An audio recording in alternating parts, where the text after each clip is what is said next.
Today we're going to make a classic, the Pisco Sour.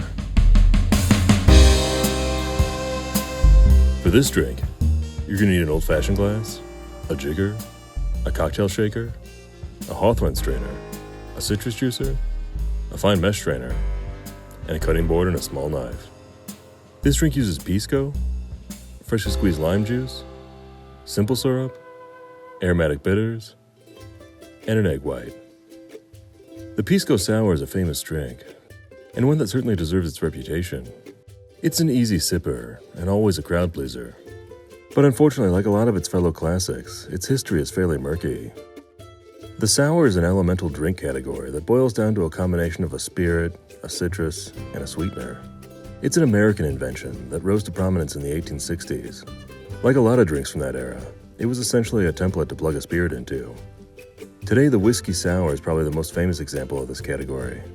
But in the 19th century, you'd have sours made with Holland gin, rum, applejack, and brandy. By the start of the 20th century, American cocktails, including the sour, had made their way down to South America. Vic Morris is often cited as the drink's inventor. He was an American who moved to Peru and set up a bar in 1916. However, the drink appeared in print 13 years earlier. A Peruvian cookbook from 1903 listed a recipe for the Pisco Sour, which basically contained everything, except the name of the drink. But apparently Morris never claimed to have invented the drink. And besides, contemporary records point to a different origin. According to the English-language Peruvian newspaper The West Coast Leader, the Pisco Sour originated in pre-Prohibition San Francisco. Now, that's an uncited claim, so take it with a grain of salt. But Pisco was a fixture in the San Francisco bar scene nearly 100 years before Prohibition. As far back as the 1830s, when California was part of Mexico, and San Francisco was known as Yerba Buena, Pisco was being imported from Peru. And during the gold rush, the Bank Exchange Saloon, near the Barbary Coast section of the city, was famous for their cocktail, the Pisco Punch. So it's not impossible that this drink could have come from the turn of the century San Francisco bar scene. And again, at the time, the sour was just a template. Americans had been putting egg whites in their sours as far back as 1883. And the brandy sour was one of the more popular 19th century sours. So if a bartender replaced the brandy in a sour with a Peruvian brandy, better known as Pisco, it would have been a Pisco Sour. To me, this seems like the most likely explanation for the origin of the drink. As opposed to being the inspired invention of a single person, maybe this drink was the inevitable outcome of pouring a unique spirit into a well-known mold. Just as the margarita seems to have been born out of the daisy, a popular template in its day, this one could very well have been the result of a more common blueprint, the sour. But Morris does deserve some credit. He and his bar helped popularize the Pisco Sour amongst his mostly Yankee clientele. And a couple of his protégés went on to run the bar programs at the Lima Country Club and the Hotel Boulevard, both of which attracted influential foreigners like Ava Gardner, Orson Welles, and John Wayne, each of whom enjoyed their fair share of Pisco Sours, and sometimes a little more than their fair share. Perhaps unsurprisingly, Pisco's presence in the US was hurt by Prohibition, but it gained a certain resurgence in the new millennium, and a large part of that can be traced back to Joe Baum. Baum was a New York restaurateur who from the 1950s through the 1990s was responsible for over 100 restaurants. At La Fonda del Sol in the 1960s, Baum had drinks with unheard-of spirits like Pisco and Mezcal on the menu, including the Pisco Sour. Dale Degroff, who helped usher in our 21st century cocktail renaissance, was mentored by Baum, and Degroff included the Pisco Sour on his menus and in his books. When making a Pisco Sour, I like to shake it, but some people like to make it in a blender.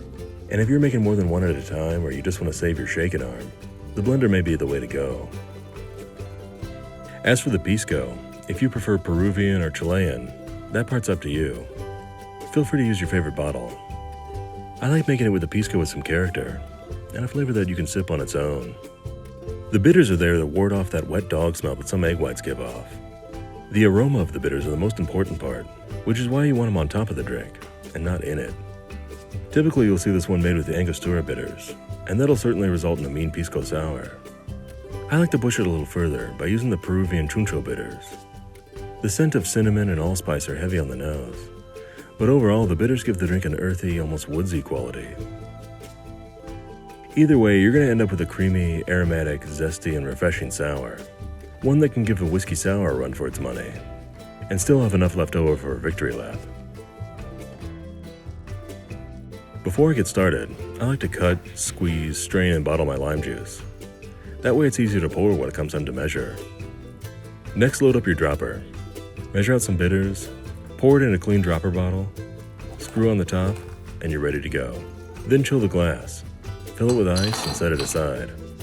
Next, we're going to measure 2 ounces of Pisco. Add that to the shaker. Measure 3/4 ounce of lime juice. Add that to the shaker. Measure 3/4 ounce of simple syrup. Add that to the shaker. Then we're going to crack open our egg white. Roll it back and forth to separate the white from the yolk. I like to do this over the other tin or a little bowl in case I screw it all up. If you're using pasteurized egg white, just measure out 1 ounce. Next, add the rest of the ingredients to the egg white, pop on the top, and give everything a dry shake, which means without ice. This will help emulsify the egg white.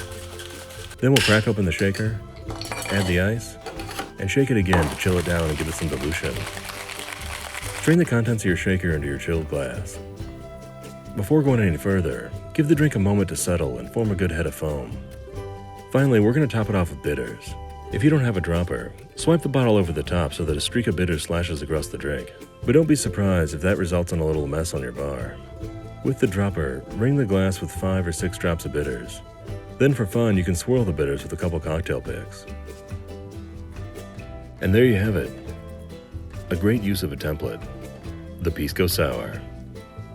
Salud. You can support this channel by clicking on the Patreon link here. Check out some more videos. Be sure to subscribe and follow us on Facebook, Twitter, and Instagram. For links, more info, and the printed recipe, check out the description below.